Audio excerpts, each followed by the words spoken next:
Okay, so what I'm about to show you are 5 super powerful hacks, up-to-date hacks that if done for just 10 minutes a day, will put an end to the feeling that the Instagram algorithm hates you. These are all things that right now can sort of give a nudge to the algorithm to show you to more people. So if you're stuck at a plateau, if you have trouble getting views like these, basically, by the way, these are just examples from my clients actually from the past, I would say 2 weeks maximum, just a sorted example. But if you don't get anywhere close to these kind of metrics, what I'm about to show you can actually get you there. Now here's what's up. It's not going to be tacky growth hacks that you've heard 100 times before that will compromise your account, like follow, unfollow, or any of that actual growth hack stuff. No, they're sort of a systemized approach, part of what I call the data-driven content framework that we sort of install into our clients' strategies and adapt it to our clients' strategies to get them to become actual long-term creators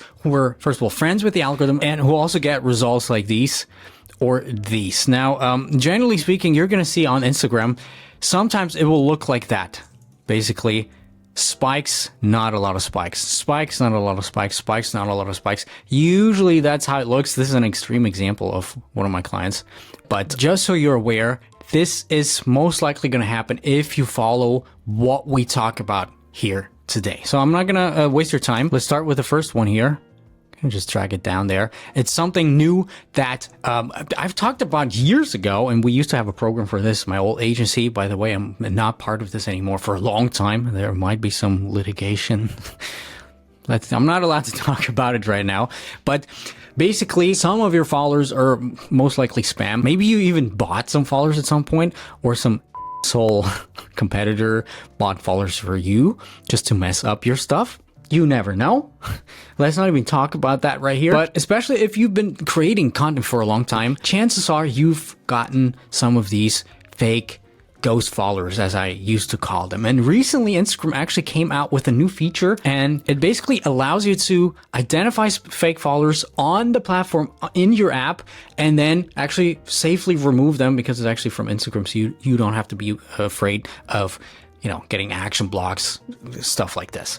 And actually, we've had some creators go from, I don't have a before picture here, but we've had some creators suddenly start to reach a lot of non-followers again after they removed some of these fake followers or spam followers, basically. I wouldn't say they're fake. They're just low quality, fake, spammy kind of people. Here's an actual example of how that could look for you if you remove them. So what you want to do is, let me just see what I hid in there. Oh yeah, what a surprise. Remove potential spam followers. You're going to click on your profile onto your follower number, and then right there, you're going to see, first of all, something very new called creators. We're not going to talk about that. It's kind of a strange thing.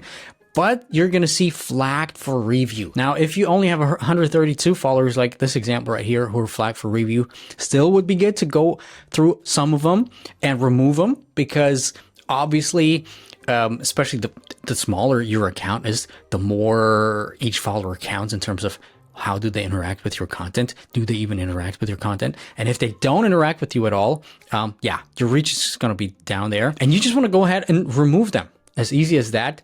Here's one thing though, please take a look out, especially if you don't have a lot there. And by the way, one of my clients actually sent me the other day one of his accounts. He had, I don't remember, I'll show you here, but it was something like 300,000 fake followers that the Instagram algorithm actually recognized as being fake. But one thing you have to be careful of is sometimes they flag actual friends in there. So especially if you don't have a lot of them, go through them. The system's getting better, but yeah. So this is the first thing I want you to do. Like I said, just doing this will most likely boost your engagement, boost your whole reach that you get, especially your non-follower reach by a lot.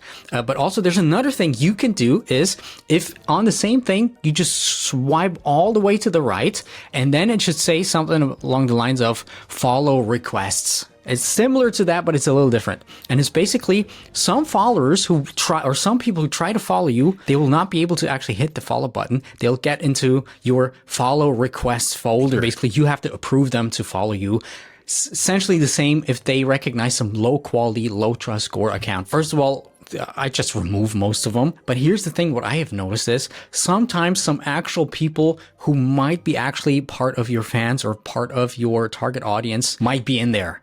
And you want to take a look at them, 2 minutes a day, if there's somebody in this folder, and approve real looking ones. Because especially if you're a newer creator, you need every person out there to interact with your content. So, just to look for basically false positives right here. Now, the next one is actually if you've been creating content for a while, and it's basically something we're trying out in the creator mentorship right now with some of our clients. Some clients have actually reported some very, very interesting things, which is if they deleted bad performing content from back in the days, like literally low bottom tier performing content, suddenly deleting that, not archiving, actually deleting that, helped them suddenly get a boost in reach and help them suddenly get actual reach again, So what you want to do is go to your insights. You're going to see that content you have shared at some point, and then you can basically I would take a look at the last year, maybe even 2 years, to be honest. Essentially, what you want to do is you want to sort by lowest and the metric reach, or most likely what you want to do is sort by accounts engaged. So the lowest posts were the lowest amount of people engaged with you. And what you want to do is you want to delete bottom tier performing content. Don't delete too much, by the way, because that could also get you to run into problems.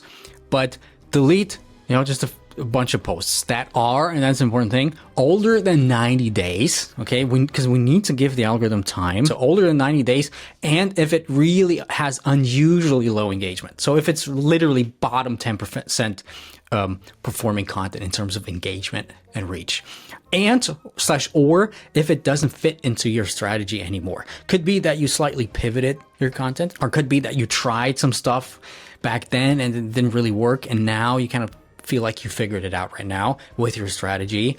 So if that's like a mismatch, and even if it performed well sometimes, that's another thing we're testing right now. You haven't heard it from me. I don't have 100% conclusive evidence on that, but I've seen some accounts who sort of pivoted a little bit, delete their old content, and suddenly the algorithm reset again or something like that. Right. Doing that shouldn't take you actually more than 1 minute a day, just to take a look at these things. If you do that every once in a while, perfect. By the way, if you want to see if we can actually help you install this data-driven content framework into your unique situation, because obviously it's different for everybody, just fill out the application form down below, hop on a call with either me or with my community manager, Florian, and maybe in a few weeks, you'll also have stats like these, which leads me actually into the next thing that's very closely related to that, which is re-upload. I already forgot what I wanted to say. Re-upload high-performing content. Okay, and here's the thing. It's essentially the same thing. It's exactly on the same, folder screen, basically. And you just want to sort this time by highest accounts reached. Because here's what's up. You're going to see you're probably aware of that. People are just stupid. People forget a lot of things because there's just so much content out there. So it's not an issue at all if you repost your own content without changing a thing, right? We have some videos here on how to actually do things. Sometimes you can change a thing. Sometimes you don't even have to change anything and just repost content again, especially content that was performing well. And you're going to see sometimes you'll reach more people than with the initial post. So what you want to do is, after sorting by this, repost without doing anything, content that was posted 60 to 90 days ago, maybe even more. And here's the thing, it needs to be content that's still up to date, because it doesn't help you if it has nothing to do, again, here with your initial strategy, or if it's just out of date in terms of what you talk about there. So just repost it. You have to be aware though that make sure you have the original file somewhere on your computer. Okay, because if you download it from Instagram, the quality is going to be lower, and Instagram doesn't like that so much. So make sure to actually always keep the original file on the computer. Usually, because people are like, well, but Instagram, the algorithm doesn't like reposted content. Yes, that is actually true. But so far, all of my data that I have working with hundreds of creators, I haven't seen any repost perform bad, because of repost from the creator's own account that performed worse than the initial one, or bad, you know, that kind of got the reach taken away. So there's that. The other thing you can do, and you should do, is to kind of do the same thing, but just repurpose content. Especially if you're like, I need to post something, I don't know what, this week. You just go ahead, take a look at 6 months ago, a year ago, what performed well, and just basically create another video of it. By the way, I've made a similar video to that one twice before here on YouTube, so it also goes for long-form content.